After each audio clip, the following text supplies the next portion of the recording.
हरिवल श्रीमद्भागवत तृतीय स्कंद द्वात्रिंश अध्याय। मैत्रेयवाच शृण्वविदुर त्वसमान कपिलरूपे भगवान कहन्ति माता मुख चाहि सुण जननी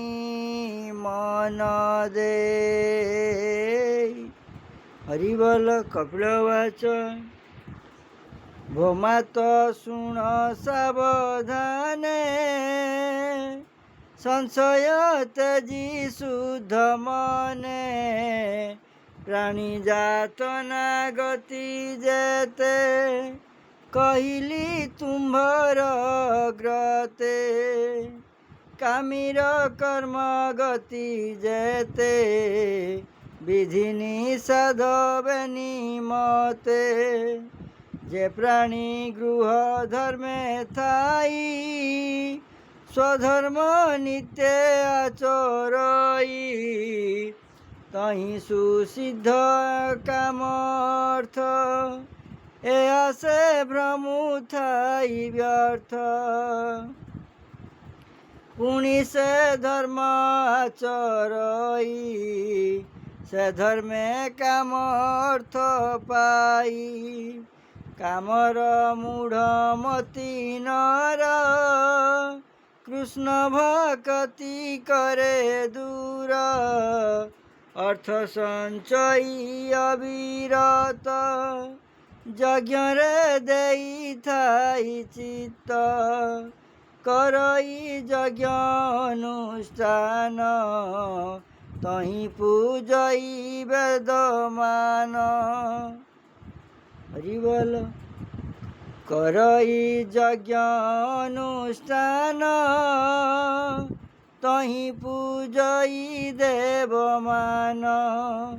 तदन्ते पितृत्व स्वर्थे पूजई श्राद्धे शुद्ध चिते श्रद्धारे से धर्म आचरे पितृदेवता पूजा करे से प्राणी गमे चंद्र स्थान सेठारे करे सोमपान भोगर अंत जेबे होई लेउटी से स्थानु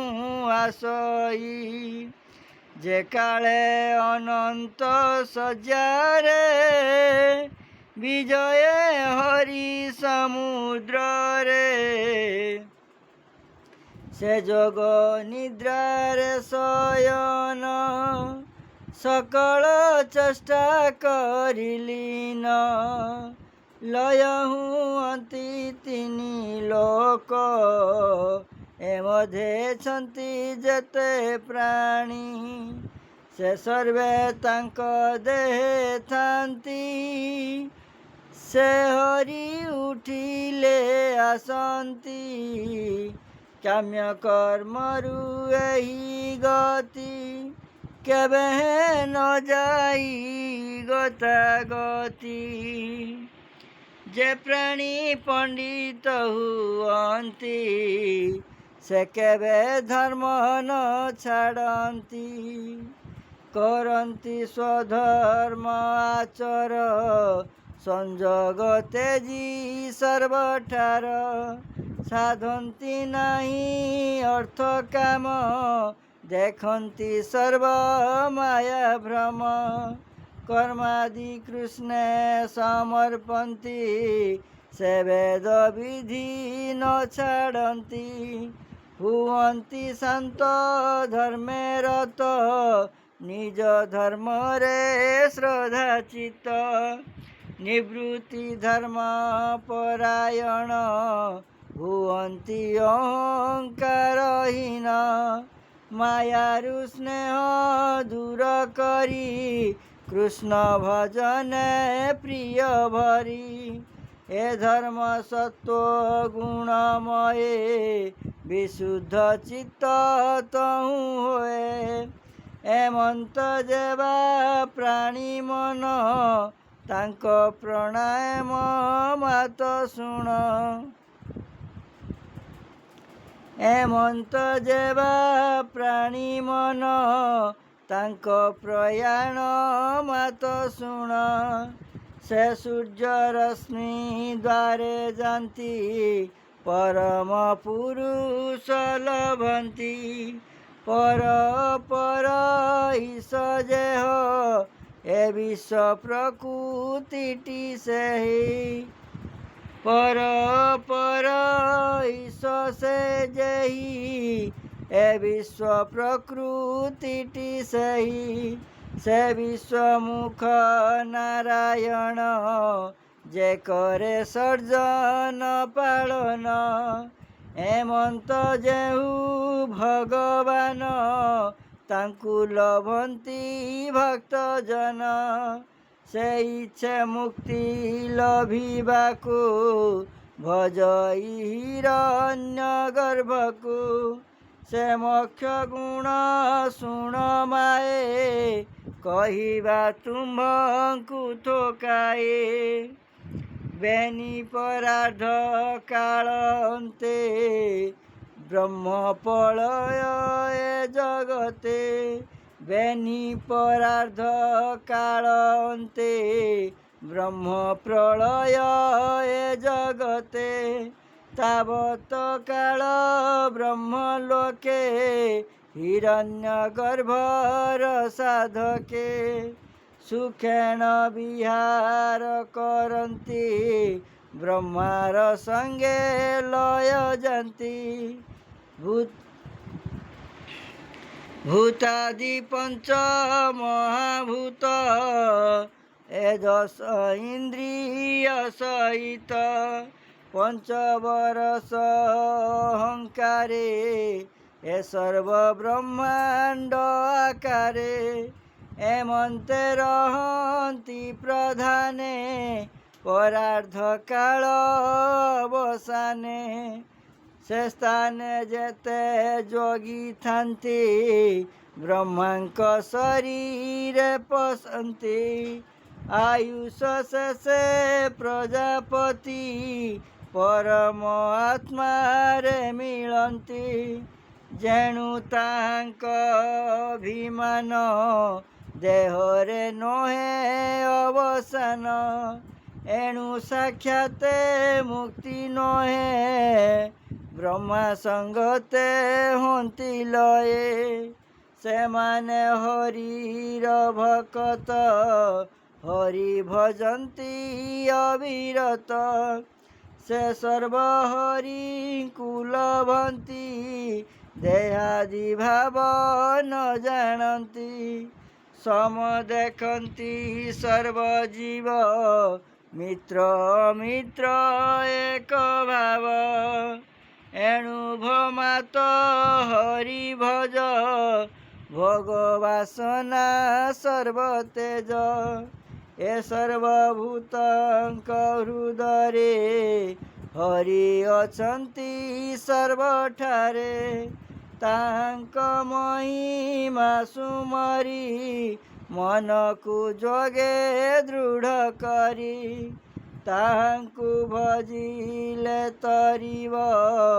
ए देह पुणी न होइब जे आद्य चराचरंकर जाहांकु बोली सुरेश्वर कुमार आदि सिद्ध जेते जोग करंती अविरते निसंग कर्म ही करंती तथापि भेद न छाड़ती जेणु करंती अभिमान एणु न पांती शुद्ध ज्ञान से माने प्रलय काल रे पसंती ईश्वर देहरे होइले सृष्टिर जागर पुणी घेनती अवतार ଲଭନ୍ତି ନିଜ ନିଜ ସ୍ଥାନ ଭୋଗ କରନ୍ତି କର୍ମମାନ ସେମାନେ କାମ୍ୟ କର୍ମେ ରତ କର୍ମ କରନ୍ତି ଅବିରତ ନିନ୍ଦିତ କର୍ମ ନ କରନ୍ତି ବେଦ ବିଧିରେ ଆଚରନ୍ତି ଇନ୍ଦ୍ରିୟ ନ ଜିଣିଲେ ଯେଣୁ ସକାମ କର୍ମ କଲେ ତେଣୁ ରଜଗୁଣରେ ତାଙ୍କ ମନ ଆସକ୍ତ ଥାଇ ଅନୁକ୍ଷଣ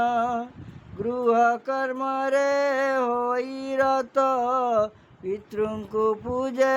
ଅବିରତ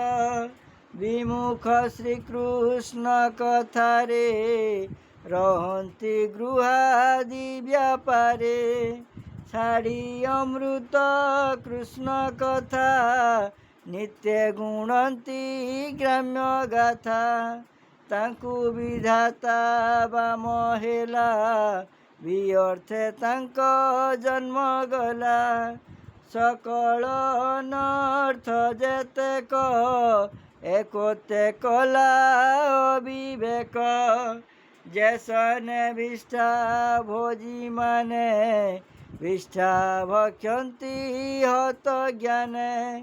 ଏ ମୂଢ଼ ଲୋକେ ସେହି ରୂପେ ପଡ଼ି ଯନ୍ତ୍ରିତ ଭବକୂପେ ସେ ପୁଣ୍ୟ କର୍ମ ଭୋଗନ୍ତେ ଚଳନ୍ତି ଶୁଣ ଯେଉଁ ପଥେ ସୂର୍ଯ୍ୟଙ୍କ ଦକ୍ଷିଣ ମାର୍ଗରେ ବସନ୍ତି ସେ ପିତୃଲୋକରେ ସେ ଭୋଗନ୍ତେ ଗୋଜନନୀ ସଂସାରେ ପଡ଼େ ଦେହ ଘେନି ପୁତ୍ରାଦି ଗୃହେ ଜାତ ହୋଇ ପୂର୍ବ ବାସନା ନ ଛାଡ଼ଇ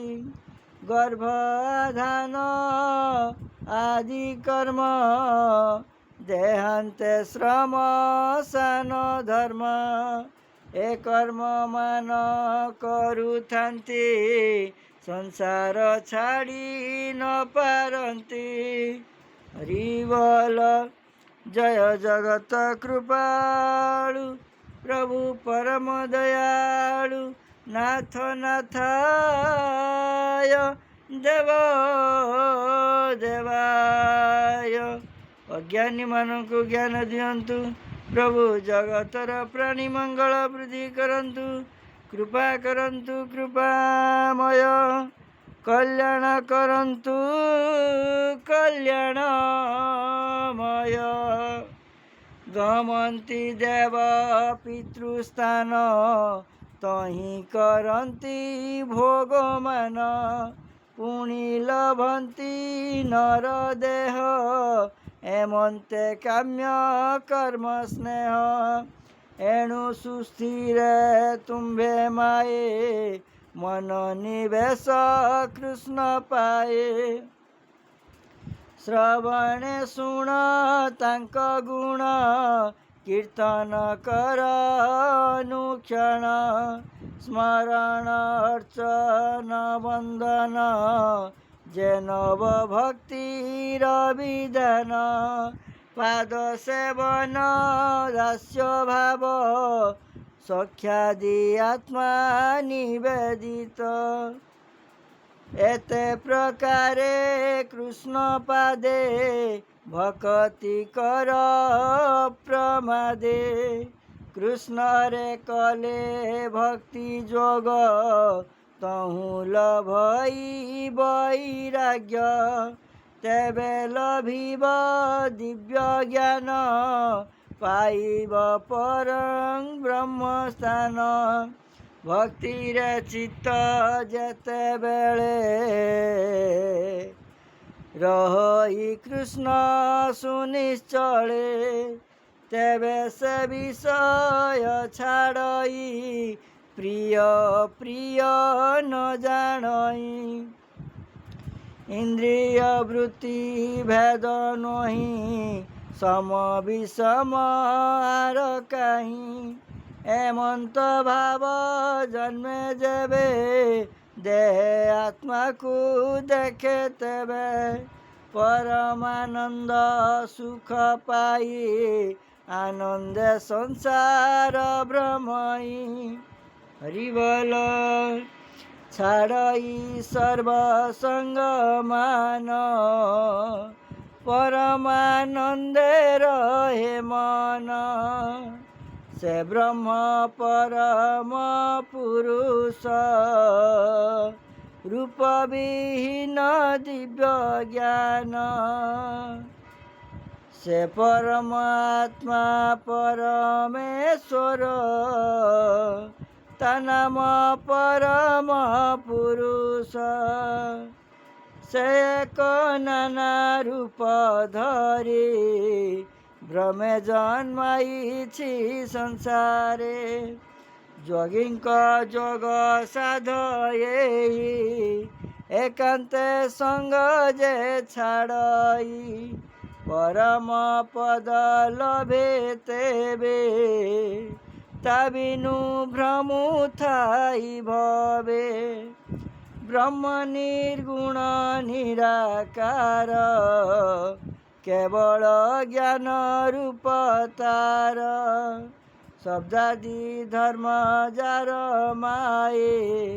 ସେ ଧର୍ମେ ପ୍ରକାଶ ସେ ହୁଏ। ଆଭାସ ଦିଶଇ ଭ୍ରାନ୍ତିରେ ଏ ବାହ୍ୟ ଇନ୍ଦ୍ରିୟଙ୍କ ଦ୍ୱାରେ। ପ୍ରତ୍ୟକ୍ଷ ଦେଖୁ ଯେତେ କିଛି ଏହା ସେ ସବୁ ହୋଇଅଛି। ପ୍ରତ୍ୟକ୍ଷ ଦେଖୁ କିଛି ଯେତେ କିଛି ଏକା ସେ ସବୁ ହୋଇଅଛି। କହିବା ସେ ହେତୁ ପ୍ରକାର ଯେ ରୂପେ ବ୍ରହ୍ମାଣ୍ଡ ସଂସାର। ପ୍ରଥମେ ମହତ ହୋଇଲା ତହୁଁ ସେ ଅହଙ୍କାର ହେଲା। ତ୍ରିବିଧ ହୁଏ ଅହଙ୍କାର ଏ ପଞ୍ଚଭୂତ ରୂପ ତାର। ମନ ଇନ୍ଦ୍ରିୟ ଏକାଦଶ ଏଥୁ ବ୍ରହ୍ମାଣ୍ଡ ପରକାଶ। ଜୀବ ରୂପରେ ସେହି ତହିଁ ସ୍ୱରୂପ ତାହାରଟିଏ। ଯେବେ କରଇ ଯୋଗାଭ୍ୟାସ ଶ୍ରଦ୍ଧାରେ ଭଜଇ ବିଶେଷ। ବୈରାଗ୍ୟ ସଙ୍ଗ ତ୍ୟାଗ କରେ ମନ ନିବେଶି କୃଷ୍ଣ ଠାରେ। ତେବେ ସେ ପ୍ରପଞ୍ଚ ଲେପଇ ପରମ ଆତ୍ମାକୁ ଚିହ୍ନଇ। ଗୋମାତ ସାବଧାନେ ଜ୍ଞାନ ତୁମକୁ କହିଦେଲୁ ଜ୍ଞାନ। ଏ ଜ୍ଞାନେ ବ୍ରହ୍ମ ଦର୍ଶନ ଏହା ବୁଝଇ ଯେଉଁ ଜନ। ପ୍ରକୃତି ପୁରୁଷଙ୍କ ତତ୍ତ୍ୱ ସେ ପ୍ରାଣୀ ଦେଖଇ ବ୍ୟାଜତ। ଜ୍ଞାନ ଯୋଗରେ ତାଙ୍କୁ ପାଇ ଭକ୍ତି ଯୋଗରେ ଲଭ୍ୟ ସେଇ। କେବଳ ମାର୍ଗ ମାତ୍ର ଭେଦ ନ ବୁଝି ପାଏ ବହୁ ଖେଦ। ଜ୍ଞାନରେ ନିର୍ଗୁଣ ଭଜଇ ଭକ୍ତିରେ ସଗୁଣ ଲଭଇ। ସେ ଆତ୍ମା ଏକ ନାନା ହୁଏ ଦୃଷ୍ଟାନ୍ତ କହେ ଶୁଣ ମାଏ। ଦେଖ ସାକର କ୍ଷୀର ଆଦି ଧରନ୍ତି ନାନା ଗୁଣ ବିଧି। କିନ୍ତୁ ପଦାର୍ଥ ଏକ ମାଏ ଇନ୍ଦ୍ରିୟ ଭେଦେ ଭିନ୍ନ ହୋଏ। ଚକ୍ଷୁରେ ଶୁକ୍ଳ ବର୍ଣ୍ଣ ଦିଶେ ରସନେ ମଧୁର ବିଶେଷେ। ତ୍ୱଚରେ ଶୀତ ଉଷ୍ମ ଭେଦ ନାସାରେ ସୁବାସ ଆମୋଦ। ଭୋମା ତ ଆତ୍ମା ବ୍ରହ୍ମ ଏକ ଗୁଣରେ ଦିଶଇ ଅନେକ ଯେ ତାକୁ ଯେ ରୂପେ ଭଜଇ ସେ ତାକୁ ସେ ରୂପେ ଦିଶଇ ତାକୁ ଜାଣିବ ଏକ ବୋଲି ନ ବୁଝି କରୁଥାନ୍ତି କଳି ଶାସ୍ତ୍ର ମାର୍ଗରେ ନାନା କହେ ସେ ପୁଣି ଏକ ନାନା ନହେ ଶୁଣ ଜନନୀ ଶାସ୍ତ୍ର ଭେଦ ଜଣେ ଛାଡ଼ିବ ସର୍ବଖେଦ ଯେ କ୍ରିୟା ପୂର୍ତ୍ତି ଆଦି କରି ଯେ ଯାହା କରନ୍ତି ଆଦରି ତହୁଁ ଯେ ହୋଏ ଭଗ୍ୟମାନ ସେ ସବୁ ରୂପ ଭଗବାନ ଯାଗ କର୍ମରେ ପ୍ରାପ୍ୟ ସେଇ ଦାନରେ ଅନ୍ୟ ନାହିଁ କେହି କେହୁ କରନ୍ତି ତପମାନ ସେ ସବୁ ତହୁଁ ନୁହେଁ ଆନ ସେଇଟି ବେଦ ଅଧ୍ୟୟନେ ମୀମାଂସା ଶାସ୍ତ୍ର ତାହା ବଣେ ନିଷିଦ୍ଧ କର୍ମ ତ୍ୟାଗ ଯେହି ସେ ଧର୍ମ ଜାଣିଥିବ ସେଇ ସନ୍ନ୍ୟାସ କାହାର ବା ଧର୍ମ ଯହିଁ ଛାଡ଼ନ୍ତି କାମ୍ୟ କର୍ମ ବିବିଧ ଅଙ୍ଗ ଯୋଗ ସେହି ଭକ୍ତି ଯୋଗରେ ପ୍ରାପ୍ୟ ଏହି ଜ୍ଞାନ ଯୋଗ ହିଁ ତାକୁ କହି ସେ ଏକ ବସ୍ତୁ ସର୍ବମୟୀ ସକାମ ନିଷ୍କାମ ଯେ ଧର୍ମ ସୁଗୁଣ ରୂପ ସବୁ ବ୍ରହ୍ମ ଆତ୍ମତନ୍ତ୍ୱରେ ଗମ୍ୟ ଏହି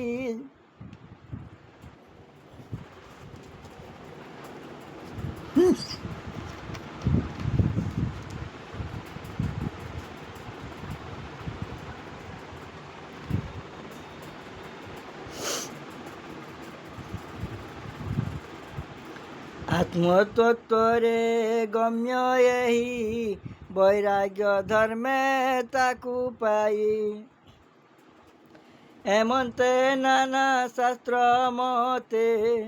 ଯେ ପ୍ରାଣୀ ଭଜଇ ଯେମନ୍ତେ ସଗୁଣ ନିର୍ଗୁଣଟି ସେହି ତା ବିନୁ ଅନ୍ୟ ନାହିଁ କେହି ଏ ଭକ୍ତି ଯୋଗ ଚାରି ମତ ସ୍ୱରୂପ କରିଲୁ ବ୍ୟକତ ଯେ କାଳ ଅନ୍ତରେ ଧାବଇ ସୃଜନ ଆଦି ଯେ କରଇ କହିଲୁ ସ୍ୱରୂପ ତାହାର ଭୋମାତ କର ତୁ ବିଚାର ଗତିଏ ଜୀବମାନଙ୍କର ଅବିଦ୍ୟା କର୍ମରେ ପ୍ରଚୁର ଏ ଆତ୍ମା ତହିଁ ପଶିଥାଇ ଆପଣା ଗତି ନ ବୁଝଇ ଏମନ୍ତେ ଜୀବ ଗତା ଗତି କହିଲୁ ଛାଡ଼ ମନୁଭ୍ରାନ୍ତି ଏ ଜଗ ନ କରି ପ୍ରକାଶ କହିଲେ ଧର୍ମ ହୁଏ ନାଶ କେବେ ଖଳେ ନ କରିବ ବିନୟ ଯେ ପ୍ରାଣୀ ନହିବ ନ କହି ଦୁର୍ଜନ ଅଗ୍ରତେ ଅପରେ ଧର୍ମ ଧ୍ୱଜି ଯେତେ ଦାମ୍ଭିକ ଅଗ୍ରତେ ନ କହି ପ୍ରଲୋଭୀ ପ୍ରାଣୀ ଅଟେ ଯେଇ ଯେ ଗୃହ ଧର୍ମେ ହୋଇ ରତ ତାରେ ନ କହି କଦାଚିତ ନ ସହେ ଯେ ଭକତ ଜନେ ନ କହ ଭକ୍ତିହୀନ ଜନେ